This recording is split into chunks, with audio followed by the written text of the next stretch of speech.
What happened, which nobody necessarily predicted, was we spent 3 weeks sitting outside the ICU with a death watch for democracy, watching what would happen after that debate if Donald Trump were able to get back in the White House. Welcome to this week's Wacky Moments of Leftist Extremism. Oh, CNN and the rest of the media, we're just a little melodramatic in 2024. Start your tape right now, because I'm about to tell you the truth. And F you if you can't handle the truth.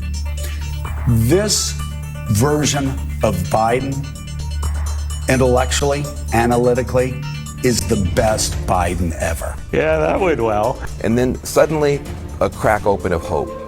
One little heartbeat of hope. Kamala Harris raising her hand and saying, I'll take care of this. And we know how that all played out over time. Talking about the significance of the passage of time, right? The significance of the passage of time.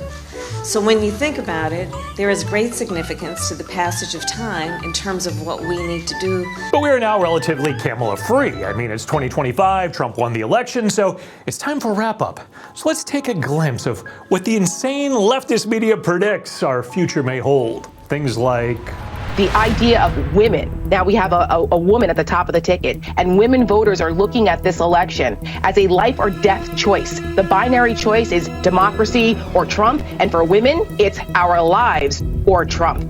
Yeah, the media predicts the few women that might survive in 2025 will have no rights. No, we will lose all of our rights. So we're talking about women's rights, gay rights. I mean, we will lose our rights and freedom. Voting rights, yes. I stand corrected, I guess. We all lose all of our rights. So don't think that this won't happen. It's the blueprint for a fascist regime. And what disturbs you most about it? Pray tell. I think for me, well, everything is very disturbing because it's a very dark vision of what America could look like and would look like under a Trump administration. I mean, it becomes a dictatorship. He becomes the king. Well, maybe not a king, but he could just be setting things up for those scary Christians. What is going on? He's either saying, you won't have to vote again because I'm going to stay there and there's not going to be another election. That's one interpretation. The other is, dear Christians, I'm going to remake this nation in such a way that it will embrace, the laws will reflect your beliefs, that you won't need to vote because it's taken care of.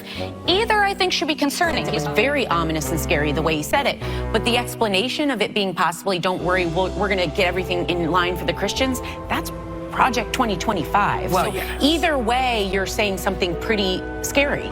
It could be worse. The media still thinks she'll be doing better than the Ukrainians, at least. Donald Trump actually has said, we all know this, that he could solve the war in Ukraine in one day. And we know how he would solve it.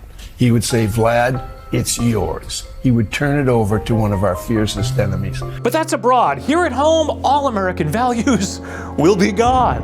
And that is something every single day Donald Trump proves he does not believe in. He does not believe in the values of America. And if he is elected, he will do his level best to undo what we have fought for 248 years to make possible in this country. The left even predicts the return of slavery.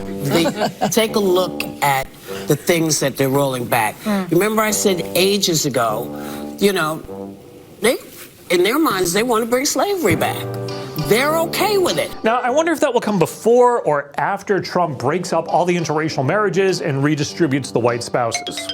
He's not going to say, oh, you're with a white guy, I'm going to keep you from being deported. No, he's going to deport you and put the white guy with someone else. The man is out there.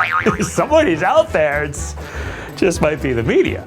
So you own everything that happens to your mixed status families and to your wives, sisters, and abuelas from here on in.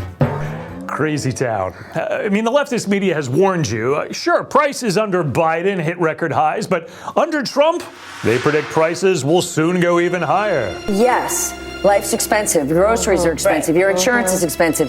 Your rent is expensive. And if you elect Donald Trump, it is all going to cost way more. It seems actually that all of humanity may be doomed.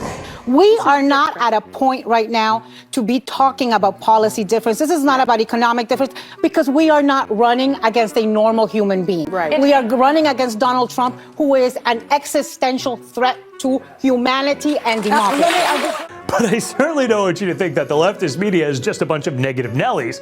They do have some positive predictions. It's just that they don't really see it that way. The playbook makes 4 promises for the next conservative presidency. Number 2 being to, quote, dismantle the administrative state and return self-governance to the American people, end quote. Oh, you can see why they're alarmed. Is very different, is that they believe that our rights as Americans, as all human beings, don't come from any earthly authority. They don't come from Congress, they don't come from the Supreme Court, they come from God. That thought terrifies them.